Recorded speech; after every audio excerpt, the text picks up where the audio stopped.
नमस्कार, मैं प्रकाश चंद्र और आप देख रहे हैं अभी बिहार न्यूज। शुरुआत करते हैं राज्य की बड़ी खबरों के साथ। लोक जनशक्ति पार्टी एवं एलानिया दो हिस्सों में बढ़ती हुई दिखाई दे रही है। इसी के साथ पार्टी पर कब्जे को लेकर पशुपति कुमार पारस और चिराग पासवान खेमे में लड़ाई तेज हो गई है। लोजपा संसदीय दल के नए नेता पशुपति पारस ने मंगलवार को पार्टी की राष्ट्रीय कार्यकारिणी की आपात बैठक दिल्ली में अपने आवास पर बुलाई। सुशील मोदी ने कहा है कि दिल्ली में उनकी मुलाकात की जो खुशनुमा तस्वीरें लालू प्रसाद यादव से संबंधित वायरल हुई है, उसमें दोनों मास्क नहीं लगा रखे हैं। दूसरी तरफ यही लोग देश के टीकाकरण अभियान पर तरह तरह के बेतुके सवाल उठाकर गरीबों के हमदर्द बनते फिरते हैं। लालू प्रसाद और अखिलेश यादव अपने अपने प्रदेश में एक दूसरे पार्टी के लिए पैर जमने नहीं देते और दोनों की मुलाकात में कहीं भी मास्क देखा नहीं गया।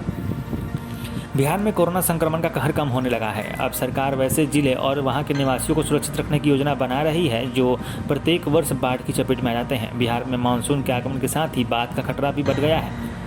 मुजफ्फरपुर के एसकेएमसीएच में अगले 1 माह तक थैलेसीमिया पीड़ित बच्चों के समेकित उपचार के लिए डे केयर सेंटर की शुरुआत की जाएगी। पीएमसीएच के बाद यह प्रदेश का दूसरा डे केयर सेंटर होगा। इसके बाद स्वास्थ्य विभाग भागलपुर, पूर्णिया और गया के मेडिकल कॉलेज में भी थैलेसीमिया डे केयर सेंटर स्थापित करने का काम शुरू करेगा। अब एक नज़र देश की बड़ी खबरों पर। कोरोना के कम होते मामलों के बीच अनलॉक की प्रक्रिया शुरू हो गई है। यात्रियों की सहूलियत के लिए भारतीय रेलवे ने भी ट्रेनों की संख्या बढ़ा दी है। इसी बीच भारतीय रेलवे ने नॉन इंटरलॉकिंग काम के चलते 26 पैसेंजर ट्रेनों को रद्द कर दिया है और कई रूट डाइवर्ट किए हैं। आंध्र प्रदेश ने शैक्षणिक वर्ष 2021-22 के राज्य के सभी सरकारी, निजी, गैर सहायता प्राप्त और सहायता प्राप्त डिग्री कॉलेजों में अंग्रेजी माध्यम अनिवार्य करने का फैसला किया है। यह जानकारी मुख्यमंत्री जगन मोहन रेड्डी के कार्यालय ने दी है। केंद्रीय गृह मंत्री अमित शाह ने मंगलवार को देश में मानसून की तैयारी की और बाढ़ की स्थिति की समीक्षा करने के लिए बैठक की अध्यक्षता की।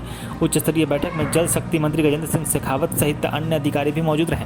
चीन के एक सेवानिवृत्त वरिष्ठ सैन्य अधिकारी ने पिछले साल गलवान में भारतीय और चीनी सैनिकों के बीच हुए हिंसक झड़प के 1 साल पूरा होने पर भारत चीन के बीच वास्तविक नियंत्रण रेखा पर उपजे तनाव को कम करने के लिए साहसिक कदम उठाने का सुझाव दिया है। अब एक नज़र दुनिया की कुछ अहम खबरों पर। 16 जून को रूस के राष्ट्रपति व्लादिमीर पुतिन और अमेरिकी राष्ट्रपति जो बाइडेन की जिनेवा में मुलाकात होगी।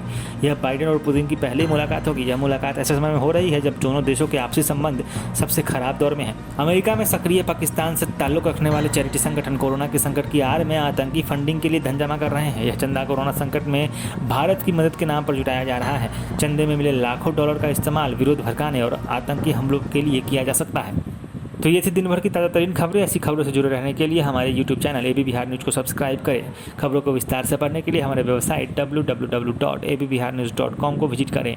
आप हमसे हमारे सोशल मीडिया पेज फेसबुक और ट्विटर पर भी जुड़ सकते हैं। अपने सुझाव हमें कमेंट में ज़रूर बताएं। स्वस्थ रहें, सुरक्षित रहें।